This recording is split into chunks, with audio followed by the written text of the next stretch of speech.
Time with Calms. Get in here. Today we are talking, I've got these two lovely ladies and we're going to talk about how basically, work struggles, how we move past that, how we actually judge whether we stay in a job or just move it along.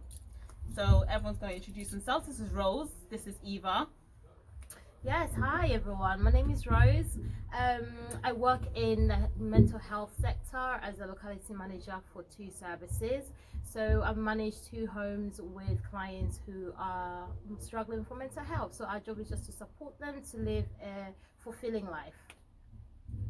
Hi everyone, I'm Eva and currently I work in a school as a finance officer. So on a day-to-day basis I do monthly reports, the school budget at the end of the year, and then just supporting running the school. So that's what I do. Never said what I do, but I'm Carmel. I am a scientist. I'm currently working on the COVID team, kind of like, stay safe, stay alert, make sure. But anyway, it's okay. Send your test to us and, we'll test you and all that. But yeah, so how did you get to where you are now? For me personally, I started my first job as carer when I was 16. I used to go into a home, a family home, and they had an autistic child. So they had a sensor room, and in that sensor room I spent like 2 hours with him a day. And my goal was to work on his eye contact, because as you know, autistic people struggle with eye contact in terms of communication. So that was the first step, and I was trained through a program which really supported him. He was severe autism, non-verbal, and he used to self-harm a lot. So I was just there to calm him, and it was really effective, so I really enjoyed it.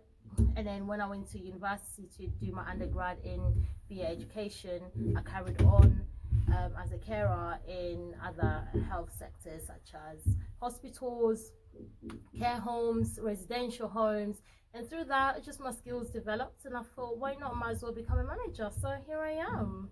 Well done. I know, look at that. Can't talk to you now, sorry. How did I become a finance officer? To be honest, for me, it wasn't as straightforward as Rose. I've gone through a lot of jobs. I've done mental health, currently sometimes in and out of mental health. I've been doing a lot of customer service, but I couldn't really find, and I've never found something that I really liked. So that's why I kept changing jobs, and I think we're gonna touch upon when you need to leave. So, and then, I fell into finance because I got a job as a finance assistant, and I've just progressed from there. So, hopefully I can continue doing that and be a manager one day. That's my aim. We just be dabbing into jobs, Yeah. to be quite honest with you, because sometimes you feel the vibe.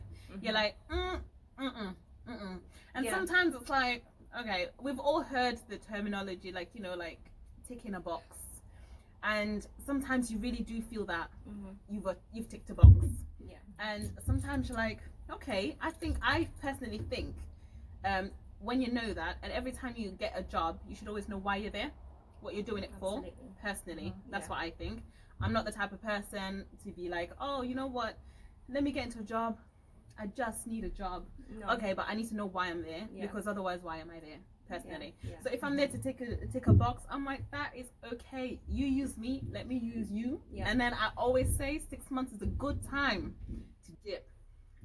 I think 6 months you already know if you're gonna progress. If you know how the team is, like how your manager is, how your work ethics are, like the culture, does they agree with you, do you guys get on? And if there's no progression, to be honest, then you need to find progression. I think if you don't have progression, then you're just going to be stagnant. And in 6 months you know your job you to already the know, point where when you go for another interview, you know what you're saying. It's not like if you've been in there for like a month or two, maybe you might read upon, and it's always different reading upon and having that experience. So once you're there for the 6 months, you should really just give it your all, because it's really just for you. It's not for them, it's for you. So after that, you could just be like, you know what, I'm good, here's my notice. I mean, for me personally, even though I've been doing care care is so different in so many sectors, and I haven't always enjoyed the care I've been doing. But sometimes, you know, you've got bills to pay, so you have to persevere. But in every job that you do, there is an aspect of that job that you like. That's why you're still there. So you find what you like about that job and progress in it. Get training. Ask your managers to send you on trainings, you know, to develop you more. Make sure you do your appraisals and get as much supervision as you can. So it shows initiative in whatever role. Even if you work in customer service and you hate working at the forefront of customer service, but you know, you might like numbers, so you may then speak to your manager to, you know, train you in terms of budgeting, in terms of, you know, monthly reports and stuff. So in every job that you work, like, it's an opportunity for you to learn something and progress in it. Do not waste it. Even if you work in Nando's, like, I think everything has transferable skills, and you learn every little bit. Like, each job has each skill, right? Literally, so you can it's learn. Not a waste. It's not a waste. No. Absolutely. So you can't feel like, oh, I'm in a low paid job, but you just have to think, okay, what am I getting from this? Right. There's always something to gain from a job and a skill, and even routine. Having that routine, because you're going somewhere that's productive. I think that's also something to look at, not just the money aspect as well. Because it actually helps with your mental health as well. If you're just very idle, I think that plays a part with mental health, with depression, with you know, just feeling like there's no way out. And being around people, you actually open your mind as well. Your environment. Your environment. So It's talking to different people. You're getting different ideas. Exactly. You're reflecting as well when you're talking. Because you're like, oh, actually, I've never thought about that. And then some things, like, you find out from other people that you've never actually thought about. I So think you develop as a person. You can't just be like out here. But what are the different, like, you know, there's jobs. There are jobs where you're like, yo, these people. I think we've all been there. The more, like, I'm gonna have lunch in my car because I can't. I think within a month you already know, you're like, okay, I'm just here. I'm here, but I'm gonna try and be as productive. But you already know in your soul. Your soul says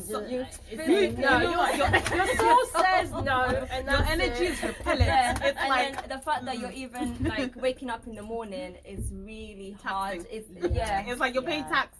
Now you're being taxed by spending time with them. Like, ooh. I had a job like that. Worked in a hospital. Obviously, I can't mention the name of the hospital. And it's the first time as a healthcare assistant I had to work with nurses, and it was a very high intense ward, and it was so busy, and there was a lot of turnover in terms of deaths, and I was I never got one supervision. I was there for 2 years. Whoa. So I never got any sort of support in terms of the way I'm feeling, in terms of the way of the pace. Everything was new to me. Yes, I loved healthcare, but this was a complete different avenue.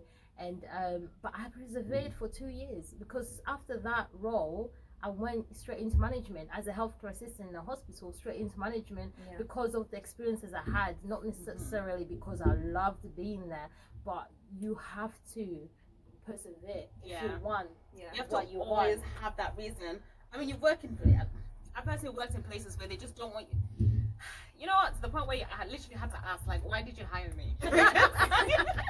Like, you don't want me here. You don't want me here. Like, on my breaks, I've slept in the car at 2 a.m. I've gone to the car park because and eat in my car, like, because I'm just like, whoa. And then I had this job where honestly Eva would be like, you're wasting your petrol. Like, well, let me just continue. Let me just keep going, because you know what, you do get some jobs where they do treat you differently. You know, they don't want you to like. It's like, we hired you for this, but you're doing this, you're not doing this. It's like, but everything you're saying that I'm doing is nothing to do with my job, unless it's something to do with my, like, honestly, if I'm doing something wrong with my job, do tell me. It's feedback. Do you know what I mean? How else will I know I'm doing it right? Like, you know, if you're not telling me I've done something wrong or whatever. But when you're getting called for butter, oh my god, like, you're like, yo, people are mad at you for insignificant things. Like Like you're there to so work. Let's concentrate. You're mad because my contract says 9 till 5. I came in at 9. I left at 5. Like, oh, well, why are you mad though? Yeah. Did you do your work? That's all I used to ask. Like, oh, was there something wrong with, you know, you have to pretend like, oh my God, was there something wrong with my work? Like, oh, yeah, did you complete your task? I'm so sorry. Oh, did I not do but oh, no, nothing. So me, I'm just like, no, I can't respect you now. Yeah. But you know what? It was just, sometimes it's really hard because you take so long to finally get that job role that you actually really wanted. You actually studied for. You actually been trying to get. And then you get it and it's literally the wrong vibe. It's the wrong environment. Get your experience. That's right. Absolutely. You know, like literally, like there's no point staying. There's no point, like, you know, I think, you know, suffer a little bit. Like I was literally like I was spending more going. Like it was far. Like, you know, it's like know why you're there. Like you know, have a target. Literally, have your target. Literally, and go. Because you know what, like Eva was saying, like after a month, you know. After a month, you know, like you know, your feeling is like, oh, I'm going again. Another day. What? Monday already? And surely it not. just feels long. And then everything just is long. But you know what? You just have to like continue. Like yes, you studied for it. Yeah, it took so long to actually, like, you're still not getting that job. You're still not, like, do you know what I mean? But you can't give up. You just have to continue, and you have to know why, because you know you're qualified. You know you can do the job. Like we know. Like sometimes you apply for a job, you're sitting in an interview, you're like, I know I can do this. So easy. You just have to be like that. But you know what? We have all been through like jobs where it's like we're micromanaged. Oh my gosh. It's like, yes, absolutely. You're speaking. Pardon? Yes, it's the worst one. It's the worst. You can't be your own person. You cannot develop. You cannot bring results. Because you just feel like someone is overlooking. But you're like, you gave me a job because you know I'm qualified. But you're there like micromanaging. So you do it yourself. And it's just like there's no space to breathe. There's no space for you to develop. There's no space for you to even have your own initiative. Because someone, as soon as you do something, they're on you, and it's like, okay, that's not really helping me. That's not managing. That's not managing. That's controlling. So we've all had jobs absolutely like that. You know, it's some people, obviously, let's be honest, we've had the marches, you know, if you remember, I don't know if you were asleep throughout 2020 or some people were lost jobs for laughter. I don't know. Like, so to be quite honest, like we've had so much, and you know what, sometimes I thought like after you know, the marches and everything like that, personally I would have thought people would be more aware. Do you know what I mean? Like, you know, like a bit more like, oh, okay. Which marches are you talking about? You know, like the Black Lives Matter marches. Yeah. So I would have thought like people would be more aware, because some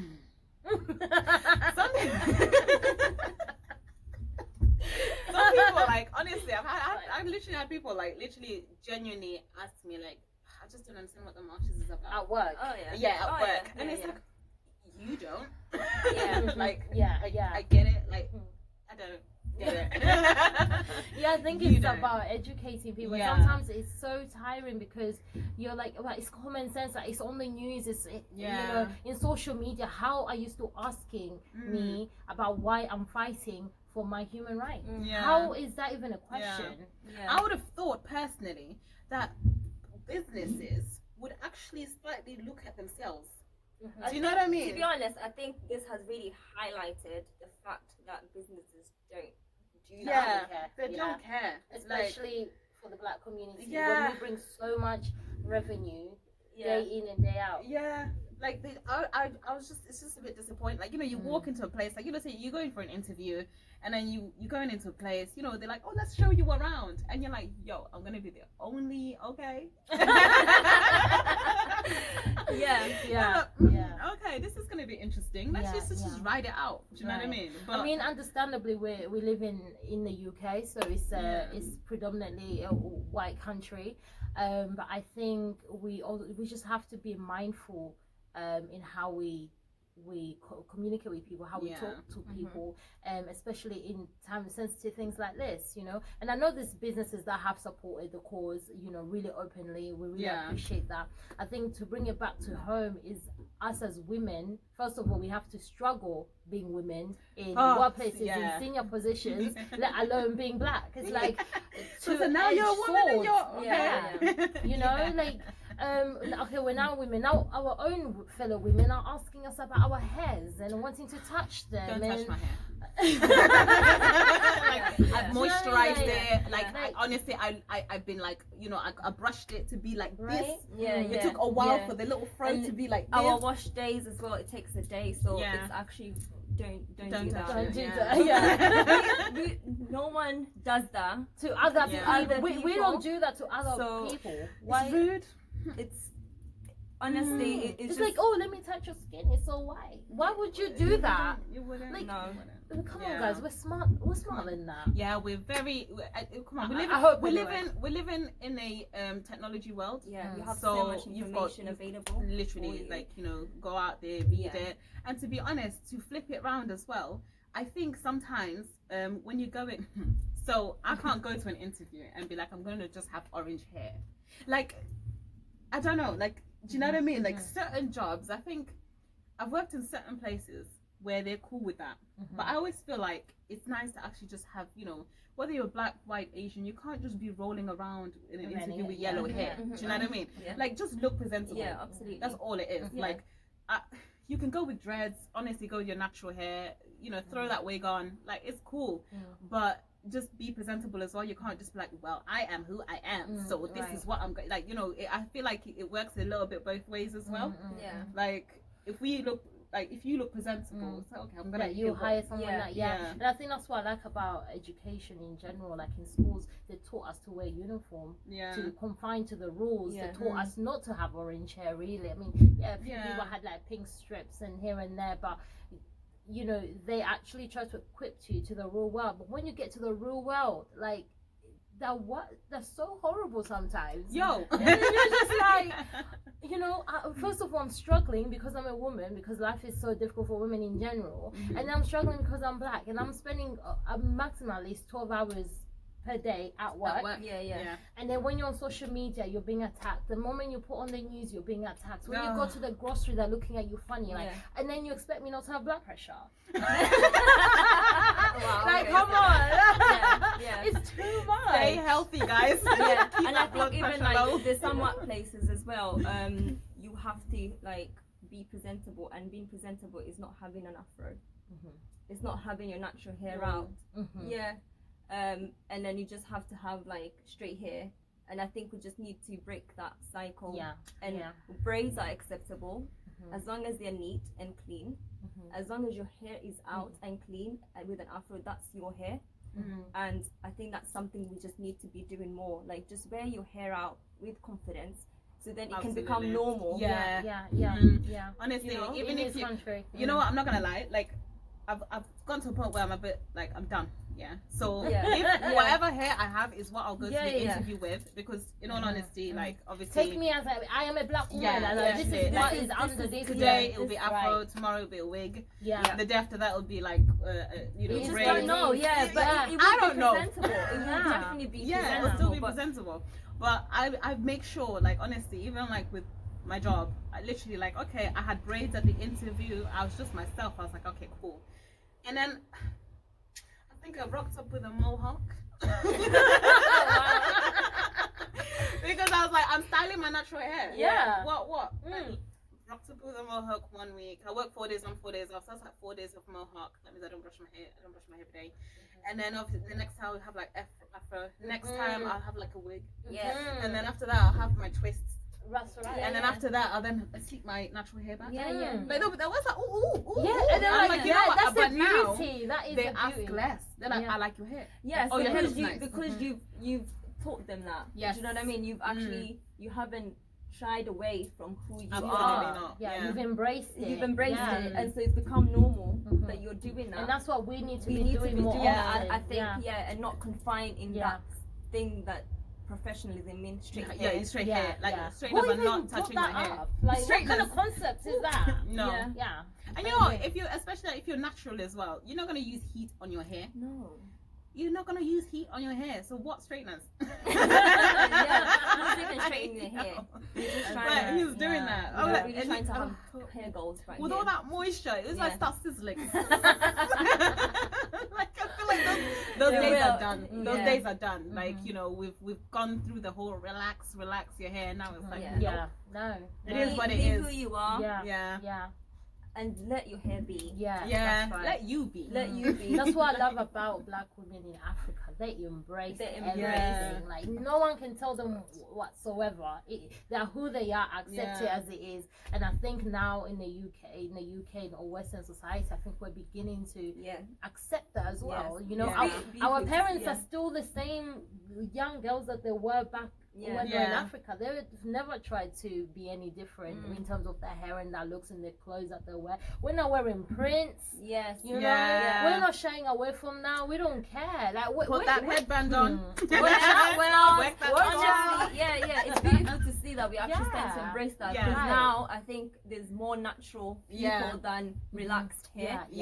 So let's keep going, guys. I think that's all we can do. Just like embrace it and then be unapologetically. That's right. And if you're in a job, you're like, okay, these people have to be like this to fit in. That's probably not even the job for you. It's not. So and those aren't your people. Do you know what I mean? So if you're not like, there's so many jobs out there. You can't say like, oh, this is the only job ever. There's so many companies have competition. So go to their competition. That's right. Like you heard it here first. You know what? Cheers to that. Actually, if a company is not gonna respect you, that's right. Go to their competition because they might even treat you better. Honestly, like you know what? Like I was saying you earlier, deserve better. Honestly, like from the last job to this job, it's like a night and day. It really is. It's like heaven and hell. Night and day. Tall and short. Like, complete opposite. So you absolutely have to keep going, keep applying. Do you obviously you're not walking around swearing at everyone at your workplace. Do you know what I mean? So if you're doing the best that you can, it's not for them, it's for you. It's for your CV.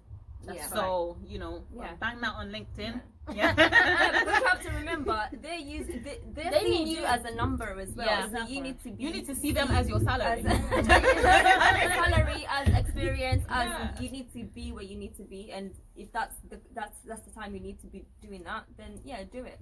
There are companies out there they're actually gonna invest in you. Honestly, some people you literally like.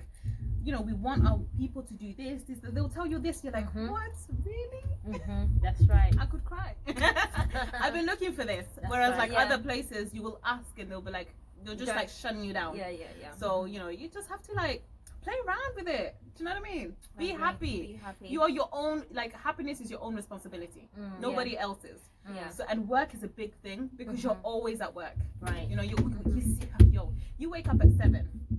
Or whatever time you wake up to make it to work, and then by the time you get home it's ready for bed. So you're always there, so you just have to make sure and also what, keep in line your mental health. You see, I'm always banging on about health, but what, I'm a scientist, what can I say? That's right. If you're at work, you enjoy the people you're with. Look, your skin's gonna be glowing.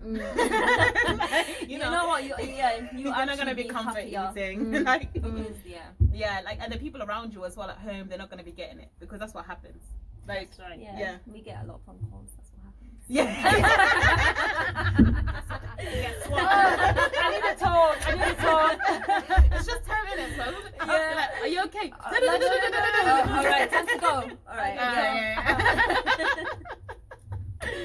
And get some good friends as well. Like get some people that actually support you and encourage you to be yourself. Not shy away from who you are. Like if you're black, you're black. If you're Indian, you're Indian. If you're Chinese, you're Chinese. Just be proud of it.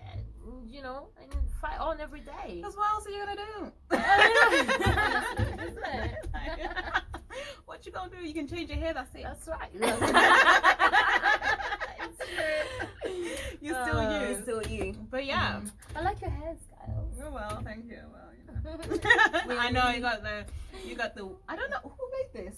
Oh, this lovely lady. I will tell you in the comments her name. Yeah, because she did this. I'm feeling like a new person. So you know, or the give a details will be in shout. the comments. Absolutely. Yes.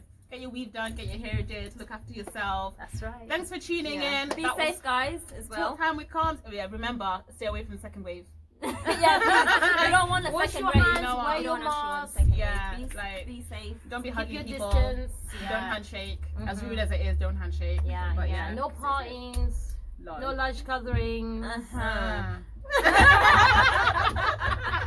Are you not like No comment. Yes, guys. No comment. Just be safe. Be safe. Hopefully, the next how many months do we have up until 2020 finishes? Because it Yeah. needs to end. Yeah.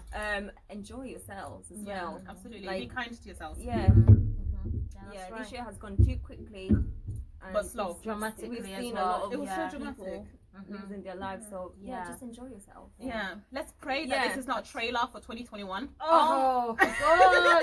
Why did you have to would say that? Why? And you know what? I saw it somewhere, and I was like, whoa. You know, my heart skipped a bit. I was like, You know what this is doing is building us resilience. well, we were not if we before, can- We're too sensitive, guys. I We're think too you sensitive. know what, yeah, because we've actually you have to cope. Yeah. What Yeah. are you What are you gonna gonna do? do? What are you gonna You have no choice other than to keep going. That's right. Yeah. Yeah. But yeah, thank you very much for tuning in with Talk Time with Calms. I'll come with another video. At least I'm glammed up today. It might always not be this way. I might not have my eyebrows on next time. Might have my wig off. Like, yeah, you just don't even know. Yeah. But yeah, until next time, toodles. Toodles.